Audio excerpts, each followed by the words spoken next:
कभी सोचा है कि हम शीशे में खुद को कैसे देख पाते हैं? या फिर शांत पानी में चांद का अक्स कैसे बनता है? इन सब सवालों का जवाब फिजिक्स के एक बड़े ही कमाल के कॉन्सेप्ट में छिपा है, प्रकाश का परावर्तन यानी रिफ्लेक्शन ऑफ लाइट। चलिए आज इसी को समझते हैं। तो आज हम क्या क्या जानने वाले हैं। सबसे पहले तो हम समझेंगे कि आखिर ये लाइट है क्या। फिर हम देखेंगे कि इसके टकराकर लौटने के यानी रिफ्लेक्शन के नियम क्या हैं। इसके बाद हम बात करेंगे कि सीधे और घुमावदार शीशे यानी प्लेन और कर्व्ड मिरर्स कैसे अलग अलग तरह की इमेज बनाते हैं। और आखिर में ये सब हमारी रोज की जिंदगी में कहाँ काम आता है और कुछ जरूरी फॉर्मूलों पर भी नजर डालेंगे। अच्छा, एक मजेदार सवाल है। कभी चम्मच में अपना चेहरा देखा है? जब चम्मच को पलटते हैं तो चेहरा भी उल्टा सीधा क्यों हो जाता है? बस यही छोटा सा सवाल हमें कर्व्ड मिरर्स और रिफ्लेक्शन के नियमों की एक बहुत ही दिलचस्प दुनिया में लेकर चलता है। तो उस चम्मच वाले सवाल का जवाब ढूंढने के लिए हमें सबसे पहले इस कहानी के हीरो से मिलना होगा, यानी लाइट से। आखिर ये लाइट है क्या चीज और ये काम कैसे करती है? अगर बिल्कुल आसान भाषा में समझें तो लाइट एक तरह की एनर्जी है जो हमें चीज़ों को देखने में मदद करती है।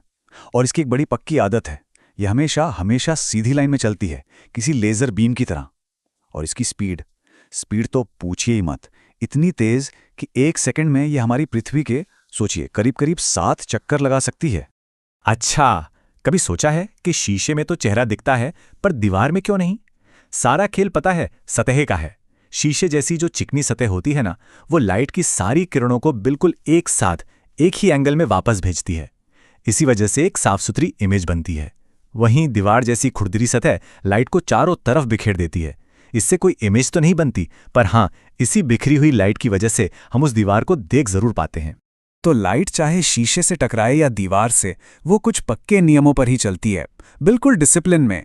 ये नियम ही बताते हैं कि लाइट टकराने के बाद कहाँ जाएगी। चलिए देखते हैं कि ये नियम हैं क्या। देखिए, इस पूरी प्रोसेस को समझने के लिए 3 किरदारों को जानना बहुत जरूरी है।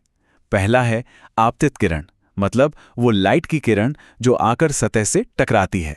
टकराने के बाद जो किरण वापस लौटती है उसे हम कहते हैं परावर्तित किरण। और इन दोनों के एंगल को नापने के लिए हम ठीक उसी पॉइंट पर एक सीधी काल्पनिक लाइन खींचते हैं जो सतह पर 90 डिग्री का कोण बनाती है। इसे कहते हैं अभिलंब। ये समझिए हमारा रेफरी है जो बताता है कि एंगल कितना है। और इन्हीं 3 किरदारों से जुड़े हैं रिफ्लेक्शन के 2 गोल्डन रूल्स। पहला नियम बहुत सीधा है, जिस एंगल से लाइट आएगी ठीक उसी एंगल से वापस जाएगी। मतलब आने का एंगल जाने के एंगल के हमेशा बराबर होगा। और दूसरा नियम यह कहता है कि आने वाली किरण, जाने वाली किरण और वो हमारा रेफरी अभिलंब, ये तीनों हमेशा एक ही प्लेन में होंगे। और मजे की बात यह है कि ये नियम हर तरह की सतह पर लागू होते हैं।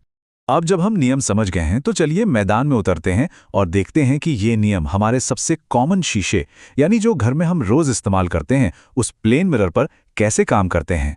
तो प्लेन मिरर में जो हमारी इमेज बनती है ना, उसकी 4 खास बातें होती हैं। एक, वो आभासी होती है, मतलब वो शीशे के अंदर बनती हुई दिखती है, उसे किसी स्क्रीन पर प्रोजेक्ट नहीं कर सकते। दूसरी, वो हमेशा सीधी होती है। तीसरी, उसका साइज बिल्कुल ऑब्जेक्ट के बराबर होता है, ना छोटा ना बड़ा। और चौथी और सबसे मजेदार बात, वो लैटरली इन्वर्टेड होती है। अरे मतलब दाया बाया दिखता है और बाया दाया। कभी शीशे के सामने अपना दाहिना हाथ उठाकर देखिएगा, इमेज में बायां हाथ उठता हुआ दिखेगा। चलिए अब कहानी में एक ट्विस्ट लाते हैं। अभी तक तो सतह बिल्कुल सीधी थी, पर क्या होगा अगर सतह घुमावदार हो, मतलब कर्व्ड हो? यहां पर हमारे पास 2 तरह के मिरर होते हैं। पहला है अवतल दर्पण। इसे ऐसे याद रखिए, अवतल मतलब जिसकी सतह अंदर की तरफ धसी हो, गुफा यानी केव की तरह। इसका काम है लाइट को एक जगह पर इकट्ठा करना, इसलिए इसे कन्वर्जिंग मिरर भी कहते हैं। और दूसरा है उत्तल दर्पण। इसकी सतह बाहर की तरफ उभरी हुई होती है। इसका काम लाइट को फैलाना है, इसलिए इसे डाइवर्जिंग मिरर कहते हैं। अब इन कर्व्ड मिरर्स को समझने के लिए कुछ जरूरी टर्म्स को जानना होगा। समझिए कि ये इनके मैप के कुछ लैंडमार्क हैं। मिरर का जो बिल्कुल सेंटर पॉइंट होता है उसे कहते हैं ध्रुव। अब ये मिरर जिस बड़े से खोखले गोले का हिस्सा था उसके सेंटर को हम कहते हैं वक्रता केंद्र। और इन दोनों पॉइंट्स ध्रुव और वक्रता केंद्र को जोड़ने वाली सीधी लाइन वही है मुख्य अक्ष। और सबसे जरूरी पॉइंट है मुख्य फोकस। ये वो पॉइंट है जहां पैरेलल आने वाली सारी लाइट रेज या तो असल में मिलती हैं या फिर मिलती हुई लगती हैं। अब देखिए, उत्तल दर्पण यानी कि कॉन्वेक्स मिरर की एक बहुत अच्छी आदत है। ये ज्यादा नखरे नहीं करता।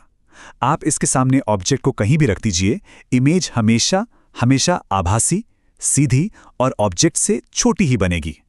और पता है, इसकी यही आदत इसे बहुत काम की चीज बनाती है। ठीक है, इतनी सारी थियरी तो हो गई, पर ये सब असल जिंदगी में कहाँ काम आता है? चलिए अब वो देखते हैं। अवतल दर्पण यानी कॉनकेव मिरर, इसके तो कमाल के यूज हैं। जो शेविंग मिरर होते हैं जिसमें चेहरा बड़ा दिखता है, वो यही है। डेंटिस्ट जो छोटा सा शीशा मुंह में डालकर दांत देखते हैं, वो भी यही है। और गाड़ियों की हेडलाइट्स और टॉर्च में जो लाइट को एक सीधी पावरफुल बीम में बदला जाता है, वो भी इसी से होता है। यहाँ तक कि बड़ी बड़ी सोलर भट्टियों में सूरज की सारी गर्मी को एक जगह इकट्ठा करने के लिए भी यही काम आता है। और अब बात करते हैं उत्तल दर्पण यानी कॉन्वेक्स मिरर की। गाड़ियों के जो साइड मिरर होते हैं वो हमेशा यही होते हैं। क्यों?